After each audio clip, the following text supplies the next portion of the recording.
Hello, welcome to Salford Now. I'm Sam Izard. And I'm Leon Jones. Coming up on today's show, how is sport helping to inspire women? Abby Titmus went along to Eccles Rugby Club to see the impact of having the Women's Six Nations broadcast on mainstream TV. It was also the first time that the Games had their own sponsor in the form of TikTok. Incredible. I loved it. It was so nice to see it on the biggest two terrestrial TV channel. I couldn't put it into words what exactly it was, but it felt nice. Later on in the show, we will get a look into the Bee Cornucopia that is just opened in Salford. Its founder, Amber, aims to teach locals more about honeybees and what they have to offer. 24, because the drones are the biggest.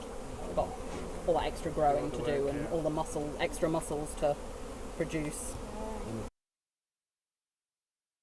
The company are reclaiming Salford's public space with their dance show, Public, which premiered at the Lowry at the weekend ahead of their nationwide tour. What I would love is that people that live here and know this space, the next time they come through it, would see it in a different way. Yeah. A brand new mural on Chapel Street was finally unveiled to the public, which celebrates Salford's history. We'll have more later in the show.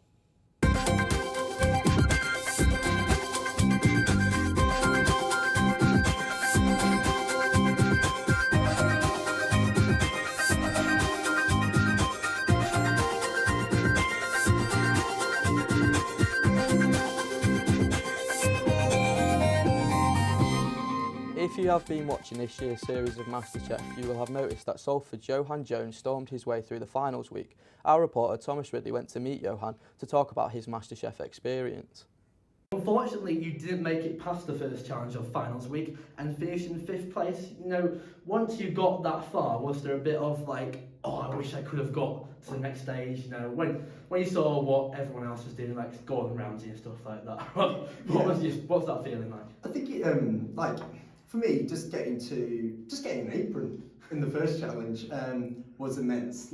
And not having to cook again, and then every stage, I was just looking at that stage at a time. So to get into finals week was amazing. To call myself a MasterChef finalist was just another level. It was disappointing, but I'm okay with it. So how did you feel when you first entered the MasterChef kitchen, and what was it like meeting John and Greg for the first time? So I think, initially, I was quite nervous, and meeting John and Greg, absolutely amazing people. But because they weren't actually in the kitchen during that first challenge, actually it was a bit nerve-wracking when you actually took your dishes in, because that's the first interaction that you've had personally with them. Yeah. And actually, Greg was really calming. He actually said to me, "Are you okay? Do you need some water?" And he was really calming in that respect. It was a great experience, a really good experience. But then during the episodes, you're just building confidence and you feel so much better in yourself. I actually zoned out and just concentrated on the food. Yeah, so you had a lot of highlights during the competition. We saw you, meeting your hero Simon in the first week. Absolutely. And then cooking for the Royal British Legion. So is there one particular moment that stands out for you? Yes, so for me, obviously Simon Wood, cooking for Simon. I've eaten in his restaurants quite a few times, and obviously he's based in Manchester, which is absolutely phenomenal. I think the feedback that I got from Jimmy as well in terms of my chocolate fondant, the disappearing spoon, was just another level. Another part of the experience which Johan has enjoyed is the new friendships he's made, including one with winner Eddie Scott. That's the nice thing about it, isn't it? You're keeping in touch with everyone. Exactly. We've all shared something together, and there's a lot of friendships that have been made. Yeah. So I've got friendships in the heats, I've got friendships in the semi-finals, and then I've got friendships within the top 5 as well. Yeah. And it's different because we've all had a different connection throughout the series. It's clear that Salford cooking sensation Johan has had a brilliant MasterChef experience that has changed his life forever. Thomas Ridley, Salford Now. I'm here with Megan Bond, who recently attended the unveiling of a mural created by school children of Salford, along with David Parkinson of Parkinson Pots. What is so special about Chapel Street? Well, since 2 p.m. yesterday, May the 11th, a new mural was unveiled on Chapel Street to the public to replace the previous mural that was vandalised beyond repair during the COVID-19 pandemic.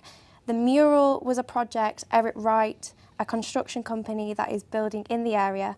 They commissioned Partington Potts and St Philip's School to do the project. Okay, how long did it take to make? Okay, so the mural took, I think it took a total of 3 days. David Partington, a professional crockery maker, went into the St Philip's primary school, and the mural has a total of 98 tiles.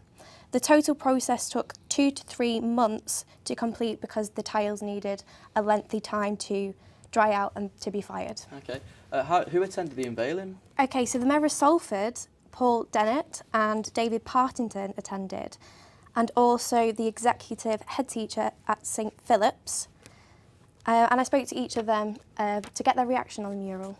Okay, thank you very much. Fantastic. I really like how it speaks to the social history and great history of the city of Salford, the present, and ultimately the aspirations for the future that the young people at St Philip's have. I think the mural is a fantastic piece of work, and it's a great collaboration between artists at the Islington Mill, the school itself, and also our developer colleagues in Muse and English Cities Fund, who've helped to ultimately finance this and make it happen. The mural is finally up. What are your thoughts and feelings? I'm really pleased with it. I'm really pleased because I've not seen it up until they just revealed it then. Obviously I've seen it all together, but I've not seen it framed up on the wall yet, and I just think it looks amazing. Are there any future projects that you're looking into doing again with St Philip's? Well, with St Philip's we might be working on a project of the park just down there. There's some mosaics on the floor that have been weathered and they're just looking a bit sorry, so that might be in the pipeline in the future. The collaboration work that we've been able to do with them has been fabulous, and the children have been so excited to be involved, and to see it finally on the wall has been an amazing achievement, so we're really, really excited and proud to be here today. Residents of Broad Street were awoken to sounds of their wing mirrors being smashed by a male with a baseball bat. The incident occurred at 1 AM this morning, and the police are pursuing multiple lines of investigation. Abby Titmus is one of those who had her car destroyed. So how do you feel about the damage made to your car? A bit shocked, to be honest. I didn't really think it would happen, but maybe that's me because I'm just not used to living in a city. First, very confused. Woke up to my housemate shaking me awake because she'd had smashing and had seen a message in our building's group chat about our cars being damaged. Then upset, really upset. It's just a nightmare to have to try and sort out, and just something I don't really wouldn't ever need to think about. But angry because there doesn't really seem to be any reason for doing it. It just seems to be someone who just fancied doing it, which I guess makes it worse, really. And do you have any idea who actually did it? Talking to some of the other people who also had their cars damaged, someone said their housemate had seen a male dressed all in black sort of doing it with a baseball bat, but I've got no clue who it is. I think the police are trying to track someone down through CCTV, but I don't know if we'll ever really find out who it was, to be honest. Hundreds of Salford residents walk the streets daily, but not so many take stock and note of their surroundings. Circus theatre company Ozark's Razor are hoping to change that with their unique dance production and its premiere outside the Lowry Theatre. Lydia Houghton reports.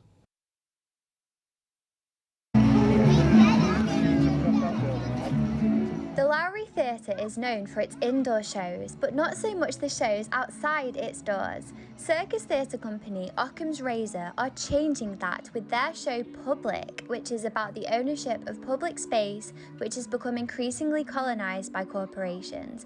Creative director Charlotte Mooney has high hopes for the show. We started thinking about it during lockdown, actually, because we were starting to think of shows that we could do that would be outdoors to be more COVID friendly, and that was our train of thought. Also, it's probably important to say that the 10 performers are all graduates, and we wanted to make a graduate company just because graduates have been struggling so hard to get started in their careers because of the pandemic and the world shutting down. What I would love is that people that live here and know this space, the next time they come through it, would see it in a different way. Yeah. So what happened in we did a show earlier today, and a load of kids were watching it actually, and then as soon as the show finished, they started climbing on things and in a safe way, and dancing and using the space immediately in a different way, just because they'd seen it been full of like life and dance. And it's a really joyous thing. So it's a protest, it's kind of a piece of protest, but it's a joyous one. The past 2 years have been difficult for those in the arts industry and those entering into an arts career. Occam's Razor aimed to provide an opportunity for arts graduates of all different backgrounds to come together. I trained at National Circus Arts in London, and before that I trained contemporary breakdance and just, with people and friends. We're all from completely different backgrounds. Some of us don't dance, some of us don't do parkour, so they've made they mix really well. We were very unsure as to whether there was going to be a small amount of people and it was just going to be us just frolicking around the space, or whether there was going to be a lot of people, but it's turned out so lovely, and I think that's why I wanted to be a part of it as well. Perhaps because of public, Salford will be seeing more spontaneous dance breaks in its public spaces. Lydia Horton, Salford Now. A passionate bee lover is inviting the people of Salford to come and learn more about her honey-loving friends. Ellie Richards went along to see what all the buzz was about. On her mission to save the bees, self-proclaimed bee lady has brought bee cornucopia to the heart of urban Salford. Pull this right now. See that? All during lockdown, I felt like the bees were a real lifeline for me, and they really helped me with my well-being and feeling of wellness and mindfulness. And I really wanted to share that with other people. So I got in touch with Ray Master at the council and also Joe Byrne here, and they let me set up this apiary and garden space. Locals swarmed to see what the buzz was about, joining in to create Amanda's special seed bombs, water-soluble packages full of food for the bees. Hi, I've just finished making my seed bomb. Now I'm going to jump in a suit and head in with them. That's it. That looks like a good fit there. Well, it's loose. Right guys, I've got my suit on and I'm ready to head in. Let's go. Processing the nectar to turn it into honey, but they consume it as well as they're bringing it back and storing it too. So beautiful. And my vision really is to create a space where people can come and hang out. It's a haven for bees and for humans. People can learn about bees and pollinators and all about the needs of pollinators, feel more connected to the natural world, and learn about bees in a way that helps them feel that they can help the bees themselves. Eventually, the group hopes to collaborate with healthcare professionals, inviting people struggling with their well-being and mental health to spend some time with the bees and maybe even do a bit of beekeeping.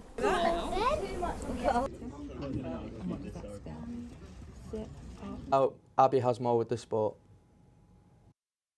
Thank you, Sam. A study from Always has shown that 50% of women who dropped out of sports as a teen regretted this decision. I went along to Eccles Rugby Club to meet the women's team and see why they're so passionate about women in sport and what it meant to see the Women's Six Nations being broadcast on mainstream television.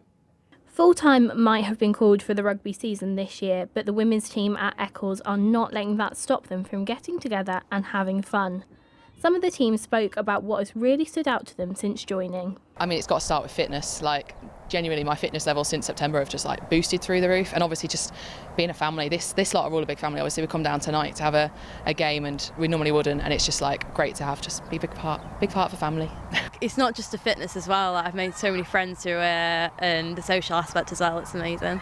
Eccles women's team have been part of the rugby club here for more than 20 years. They now have around 30 regular members coming each week to play games such as rugby or rounders like they're doing today.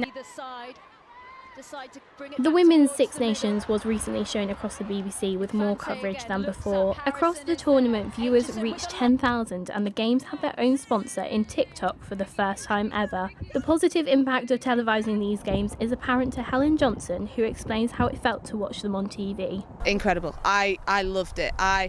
It was so nice to see it on the biggest two terrestrial TV channel.